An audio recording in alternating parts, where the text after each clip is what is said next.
It's really nice to be on the stage with all of these people for this wonderful discussion. I've been thinking about this issue for a long time in terms of two areas, both technology and the way that it's built, and policy. So I'm just going to touch on a couple of things that have touched my life to kick off the conversation, then we'll hear more in detail on different topics. So when I think about the technology that I use every day, I think about the way that it impacts me as a woman, the way that it impacts some of my friends who are, again, not white men. And some of the examples are really simple things that designers and technologists who are building the tools that we use every day aren't necessarily thinking about. So one thing, for example, I use a lot of encrypted messaging apps, and these are great. They offer security, they offer some semblance of privacy, but these apps, most of them all rely on me to give over my phone number. And that's something that the people who built them aren't necessarily thinking about. And so if you're a man and you hand your phone number over, the chances of being called up in the middle of the night and harassed are probably much lower than the chances of that happening to me. And that has happened to me. So that's something that I'm thinking about. And then I also think a lot about policy. I've been working for many years now on looking at the way that corporate policies developed in Silicon Valley impact the rest of the world, the way that American cultural values are exported to other places. And one of those areas that I've thought a lot about is the way that different things such as Facebook's real names policy, or the ban on Facebook against nudity and sexuality, sexual content, the way that that impacts different users, both from indigenous communities in Australia and other places, to mothers breastfeeding or cancer survivors who want to show photos. And so a lot of things there, I've been working with companies over the years to try to get them to adapt these policies to fit the various diverse groups that are using their tools. But this is often a big challenge because the people who are building these tools, the people who are working for these companies, are not particularly diverse. There was a recent report coming out of Silicon Valley looking at a number of the biggest companies there, and that report actually, it showed that even over the past 5 years, as these companies have been putting out diversity reports showing the statistics of who works there, that they still remain mostly, something like 70% men at almost all of these major companies. And when you look deeper into the C-suite, into the policy roles, the highest executive levels, it gets even worse. So I guess I'll kick that off there, and then I'm going to turn over the discussion to Marie. Thanks so much. Well, I'm really excited to be here. Thanks for coming, everybody. I'm a professor and a historian of technology, and I recently wrote a book called Programmed Inequality: How Britain Discarded Women Technologists and Lost Its Edge in Computing. And as you can probably tell from the title, it's a little bit of a downer story. So I basically have an interest in looking not just at technological progress, but how technological change doesn't always mean progress. And in fact, I would say it's somewhere near 50-50. But we always focus on the success stories because those are the ones that people think are most important. And a lot of times people then learn the wrong lessons if we're only looking at success stories. So I actually think looking at failure is pretty important as well. So let me give you a little anecdote from my book. In the late 1950s, early 1960s, this is as the mainframe era is really ramping up, there was a worker who was a computer programmer. This worker's bosses said that they were a great computer programmer and actually had them train 2 new people to work in this very important government computing installation. And after those 2 new people were trained, they stepped up into management positions, and the worker who trained them was demoted into an assistantship below them. And you can tell that I've been a little shady with the genders involved here, and that's because I wanted to present it in sort of a neutral way before telling you, or asking you maybe, to guess what the genders involved were. The new trainees were men. The woman, the person who trained them, was a woman. And that is just one sort of personal example of something that was happening industry-wide and happening throughout the government, which was the biggest computer user at this time. What my work does, aside from being, a bit depressing, is I think it does offer some measure of hope because it shows that the way women left computing was not, they didn't go willingly. They were actually pushed out of computing. And it wasn't a matter of not having the skills and sort of just a natural evolution of the field.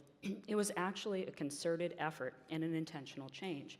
And when we learn that, and we see how that was done, well, I think we maybe can understand a little bit better about how we can undo that, because then we're not having these conversations about, well, do women really like computing? Don't they? Can they get into the field? Can't they?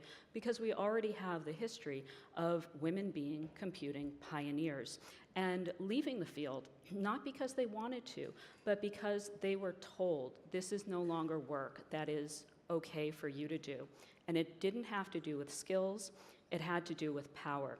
When we also think about who is the internet for, what we realize is actually a lot of the threats and of the prejudice and of the stigmas and the bias that exist in society offline can also be mirrored and replicated online. And that's why at Access Now we have this expression when we call users at risk, is because we work a lot with marginalized communities and groups that are very often targeted by their governments offline, and that just happen to be also the first ones to be on the front line online. And we are trying our best to really equip themselves so that they can communicate securely, so that they can have privacy when they browse the internet, so that they can communicate and mobilize without necessarily being targeted. And of course, like all of these tools that we're using can apply to everyone, but when you're already targeted offline, the risk and the exposure that you can get online can be amplified. So we're trying to work on all of these areas and more. Recently, there have been a number of reports, for example, showing how survivors of domestic abuse can be targeted online, and how some people are actually to use Internet of Things objects specifically to spy on their spouses, for example, or to spy on their children, or to control the devices of their children. And these are all emerging issues that we absolutely need to tackle straight on. And in order to do that in the more comprehensive way and in the more effective way, we need to make sure that the people working on those infrastructure, the people building those systems, are also representative of our society and understand the human rights implications online and off. Thank you. And Great. Laura? Well, that ties in very well to what I want to talk about. And so in the description for this session, I've written it down here. It says, without the inputs from internet users with physical impairments, we wouldn't have the voice technology underpinning Siri or Alexa. And one of the things I want us to think about is, but what is the cost of using Alexa? What is the cost to someone who might not be able to access that technology without voice recognition? Because the thing is, historically, assistive technology, the kind of technology that people with disabilities might use to access the web, it might be something like voice recognition. It might be a screen reader that reads a screen to you. Those have been really expensive. And we're actually getting to a point now where it's much more affordable. I mean, one of the most popular screen readers costs over 700 quid. And that's for the home edition. That's not even professional edition. When Apple decided to put VoiceOver, their own screen reader, into all their devices by default, that revolutionized using technology for people who couldn't access it otherwise. But only for the people that could actually afford an iPhone or afford a Mac. And so I have this kind of two splits in my work, because I'm a designer and developer. I work on building technology, particularly around the web. And I got into that because I'm really excited about the democratization of information. That's what I really cared about, because when I started out, the web wasn't so exciting in a way to communicate with each other. It was a lot about self-expression and being able to find stuff. But I wrote a book about trying to make the web better for people with disabilities, and how we make things easy to see, easy to hear, easy to understand, and easy to operate, regardless of what impairments we might have. And what I'm seeing now is that we are getting these things, but at a cost of our privacy. So if someone is using Alexa, Amazon is recording everything that they're doing. And maybe you're okay with sharing that with Amazon, but actually maybe you want to be able to not get hacked. What if your information gets hacked? What if Amazon chooses to share your information with your government? What if you're at risk to your government? And the thing is that all of this technology is made, as we've said, by rich, cis, straight, white men. And the thing is that they're not vulnerable to all of the same things that the rest of the marginalized groups are. People are, if they're LGBT, they might be vulnerable to homophobia or transphobia. If you are of a particular racial minority, you might be vulnerable to a racist government. Your government might try to deport you, as we have seen recently. So we're not paying attention because we're building technology not for marginalized groups. And one of the things I try to do in order to sell accessibility to a wide audience is to say, look, if we make our websites and our technology more inclusive to people with disabilities, we will make it easier to use for everybody. And the same goes for our alternative technologies that we want to build. If we want to build better technology, we need to make sure it's inclusive from the very start. Excellent, thank you. All right, so I'm going to just start by asking Marie a question. So I started reading your book. I'm not finished yet, forgive me, but Programmed Inequality, and it takes a look historically at the structural inequalities that in Britain through the tech industry. And I'm curious what you think what is the modern analog to that? What lessons have we learned and what lessons have we not learned? And I'd say particularly in the building of the tools that we use today. Yeah, I think one of the lessons that we only slightly learned, and I think we're learning it, at least in the United States, in a very quick and difficult way right now, is the fact that technologies are tools for consolidating and wielding power. That's the point, that they somehow facilitate somebody being able to do something, but that generally comes with the cost, or you might even say the benefit, of centralizing power in the hands of fewer people. And certainly in my book, that's one of the things I explore, how this was actually an intentional thing that government and industry were trying to do. They were trying to consolidate the power over computers in the hands of sort of management-aligned workers, because they had come to understand these computers weren't just making calculations faster. They were doing things like starting to influence policy. And so they decided we can't just have these low-level technical people in control of them, just programming them. We need to have managers deciding how this workflow is going to be reconfigured in order to use computers, how government policy might change because of what computers can do. And that's a lesson that I have to say the British learned much earlier than Americans did. That's a lesson that I think the United States is learning in a very, very sort of quick and really problematic way right now, because we've seen how these technologies hold so much power, and the people who design them, particularly, not just the people who code them, but the people who are in charge of calling the shots of what is supposed to get coded, they hold so much power that these technologies and the companies that have produced them become pseudo-governmental, even though they operate completely outside any sort of democratic structure of oversight. And so you've probably seen, with Facebook and so on in the US right now, there's a big kind of rush to play catch up and see if there's some way to regulate these industries in a way that will have any effect, or there's also a lot of calls for them to be broken up, like the telephone company. And on that note, I'd like to ask Melody a question, because you work so much with trying to alert us to these dangers, but also to push back and see how you can get companies to be more attentive to what's going on and to produce more ethical tech. And I was wondering if you could talk a little bit about maybe the most interesting or unusual things you've encountered as you've been doing that. And increasingly we're seeing, I think Jillian mentioned this earlier, like the privatization of speech, or at least the use of terms and services to set a standard and to set sometimes completely arbitrary norms over what can be said online, for example, or what can be shared online. And I think it is our role to also push back sometimes at those arbitrary standards or arbitrary almost law. I mean, they're not law, but at some point they become law at the end of the day when you've got billions of users using a same platform. And the solution is not necessarily to say, well, stop using that platform, because I work with small NGOs in countries where they're using those platforms because those platforms are free, but also using those platforms because that's where their audience and where their constituents are.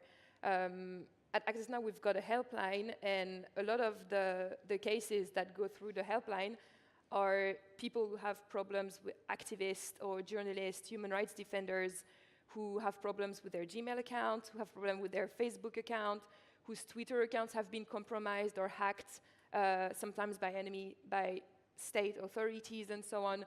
So we can't just say, well, stop using those platforms because they're not really rights respecting or because they don't prioritize your rights. Which is why we have to push back collectively on those issues and to make sure that, again, it is some of our responsibility, but it's also not enough from the people who build those tech and who build those platforms and who set up those policies and those terms and services to say, well, we're a tech company and tech is neutral. Tech is not neutral. I think everyone agrees now that tech is not neutral, and it is no longer enough to just say, well, we're just technologists, we're not human rights activists. No. You can't dissociate your life online and offline. Human rights apply across all platforms, and you can no longer make that distinction.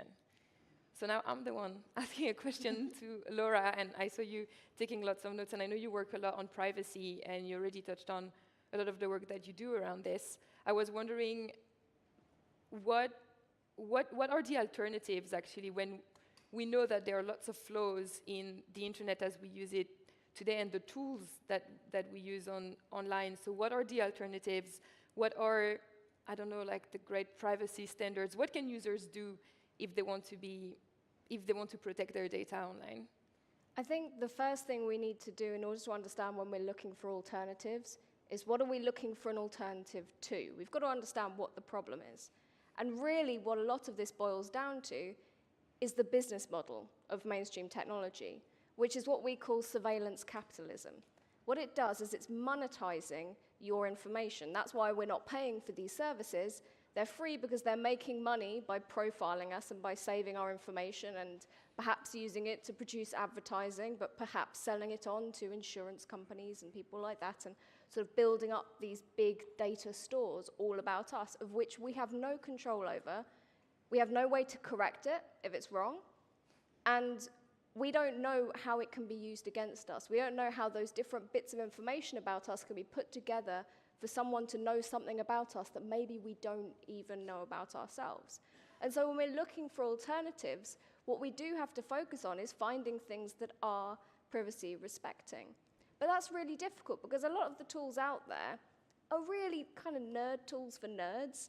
And particularly people from marginalized groups, we don't have the time or the resources to be working out how to set up this stuff. And so I think what Melody was saying about we have to push back and we have to really get regulation to protect us from the most harmful things. We build, at Ind.ie, we build a little tool that blocks trackers. We're trying to mitigate some of that harm, but really what we need is proper alternative technology.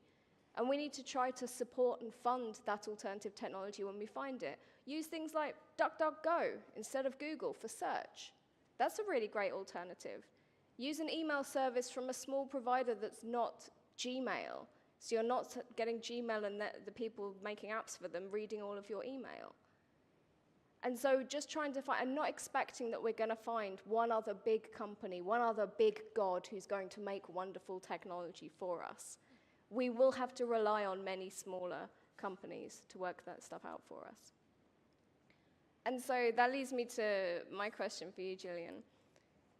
A lot of what we hear is people talking about, well, how do we get more people from marginalized groups into technology so that we can have that representation and that diversity in groups in order to do it? But with the state that the industry is in, with the fact that a lot of these organizations are already very unethical, and with actually being someone from a marginalized group is not fun in technology. You come under a lot of criticism, you can suffer a lot of abuse. How do you think we should approach that? Do you think we should be trying to get people into those existing companies? I love this question because it gives me the opportunity to, once again, call on Mark Zuckerberg to resign. Truly, but in all seriousness, Mark Zuckerberg should resign. But also, and I think that this is part of the problem, right? That why would I want to go work for Facebook? Why would I want to go work for Google when I know that those environments can be toxic? And I'm not saying that they all are. I think that there are a lot of, there are good people working at these companies. There are good products coming out of these companies. I don't take an all or nothing approach to this. However, I think, I wouldn't want to work there. I wouldn't want to be in that environment where, Facebook has 2 Trump supporters on its board, and its board is all white except one person who was just recently added last year. That's not an environment that I want to be part of. And, Google's a bit better, but only marginally so. And so I think that, I agree with what you just said, that I think we need to encourage alternative companies or alternative technologies. They don't necessarily have to be corporations, although, that's a fine model. I think that we have to be looking at building alternative systems. And so, if I were talking to a young person, a young woman, for example, because I am one, say, if I were talking to a young woman, I wouldn't necessarily encourage her to go that particular route. I wouldn't say don't get into technology, but rather I would say, look at the other opportunities. I mean, this morning, I don't know if anyone saw Imogen Heap's wonderful presentation, but if I were going to go work for a company right now, I would want to work for hers. And I think that there are alternatives out there, and we do need to be breaking down these frankly, monopolies at this point, and looking toward a more equitable and diverse future within this corporate system, as well as beyond it. Have tech monopolies become so powerful and their services so indispensable that we should consider nationalizing them or doing whatever the global equivalent of that might be? And I don't know if that would be true. Oh, I can take that. I'm really curious about the nationalization question. No, I don't think so, because I think that going from corporate control to government control is not necessarily going to be a better thing. We need to put technology in the hands of people and citizens so that we can actually control it ourselves. We don't want to have the government looking in on our private conversations between each other, do we? And that's why I think that it's quite a naive suggestion. I mean, even if you did have the most wonderful government in the world, I mean, who knows who you're going to get next election? So I don't think it's a realistic option. I mean, by all means, extract things from it, extract infrastructure perhaps, and nationalize that in the same way that you might do with transportation and other sort of common things. But don't just reproduce it and give it to the government instead. I think that's a great answer. Do you have any comments on that? What we're seeing in some countries where there is overlap and where, for example, states own internet service providers company, for example, and that has been a great tool of censorship when they, for example, order internet service providers to shut down the internet during protests so people can no longer communicate or organize. So I would concur with what Laura just said, like it's not necessarily a solution because then you can give like some ill power from one actor to the other. Excellent. Are there any other? So I kind of had a comment to that. My name is Daria. I work at Wikipedia, and it's I guess quite a radical, grassroots, community-led initiative. So it should be like a counterbalance to both like private sector and government kind of controlled internet, but the problem is that it's extremely biased. Most editors are men. Most of the world knowledge is underrepresented or like not reflected at all. Like Global South is not reflected. So I think so I guess I'm just offering that it's problematic as well, like if it is grassroots, because some of the biases in the world can kind of get automatically reflected in the project, and that's tricky as well. There's ways that we're trying to counter that, but it's still complicated. Yeah, no, I absolutely agree. I mean, if I may briefly comment on that, I think that one of the examples that I gave in my opening remarks was about a tool called Signal. And I love this tool. I use it for secure messaging. But its developers are not particularly concerned with the fact that I'm required to give my phone number out and the harassment that implies. And so, these biases still exist. They don't magically disappear because something is non-corporate or grassroots. Sometimes it's just different biases that crop up. And sometimes it's also financial issues. Sometimes it's because a tool can't afford to do the right thing. Not saying that that's the case here, but yeah, I think that's a really good point. Do we have other questions from around the room? So my question is, so we're talking about how all this bias is built into the system, whether that's language or ability or gender or whatever. And I wonder how this will affect us and our communities and us personally as we go into the future. So the example I put on Slido was Alexa and Siri. We see them as women, they've been framed as women, and they've got responses to sexual harassment built into the apps for fun. So when they're new, you go and say, like, what are the 15 funnest things to do with Siri? And it's always like, tell her you want to have sex with her and see what she says. And I just wonder, like, as these tools that you were saying are useful for people who experience all sorts of other oppressions and marginalities, as these tools become more mainstream, how are those elements going to affect us in deeper ways? Can I chip in?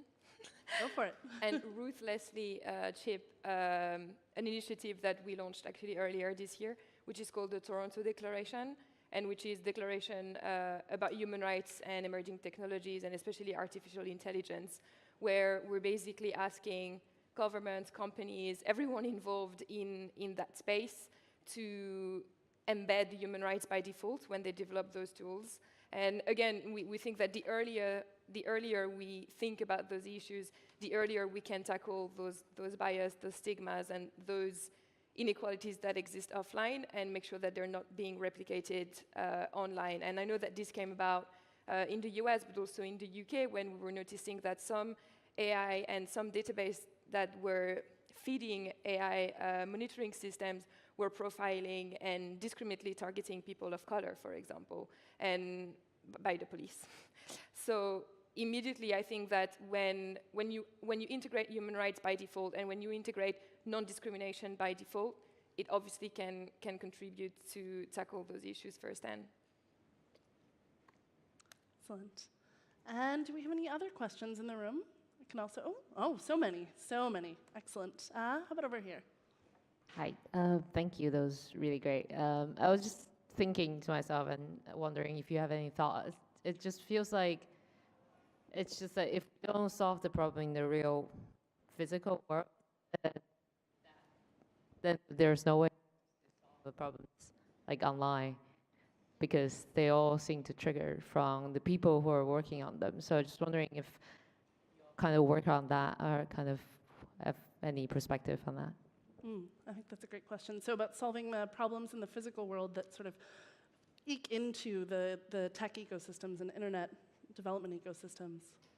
But it's because technology amplifies the existing societal problems. It brings a lot of things that are kind of running as an undercurrent up to the surface, because people are speaking very freely about things, and it also because it does expose our biases in that way. Yeah, I mean, I agree. I think Melody said something interesting earlier about and I've written about this as well, the ways that offline biases and offline discrimination is replicated online. And I think that we're often too quick to essentialize the internet, to essentialize these spaces as being, like online life versus meet space or in real life. And really, at this point, and even 10 years ago for some of us, these spaces were already intertwined. And so, when I look at, I think the comment you made earlier was actually really fascinating, because it was about, particularly in developing countries, the ways that activists in particular are often the first to go online, the first to use tools in innovative ways. And I think, we've seen the way that repression, that hammer comes down on them. And so that's more to the point of fixing sort of government oppression. But when we look at societal oppression, I think it's really the same thing, that we do have to fix the issues throughout our societies so that they're not being replicated in these technical spaces. And so, yeah, I mean, in terms of doing work on that, I do think that they're intertwined. I don't think that we can separate them. And so I think all of our work really does, it does speak to that. Yeah, and I would also give a big warning as well, is that you cannot solve offline problems online. And like misinformation and false information and gossip and rumors, they've always existed. They did not magically appear with the internet. And a lot of governments today, including my own in France, are pushing for new legislation on fake news and so on. as actually new ways to control access to information and control freedom of expression by pretending that these issues are online issues. They're not. And so I think that sometimes the internet provides an opportunity to address those inequalities and discriminations that exist offline, but we cannot count on the internet and on new technologies to, on their own, magically solve problems that have existed offline since forever. And that's true for terrorism, extremism, misinformation, and so on. Thank you, everyone. What a great panel.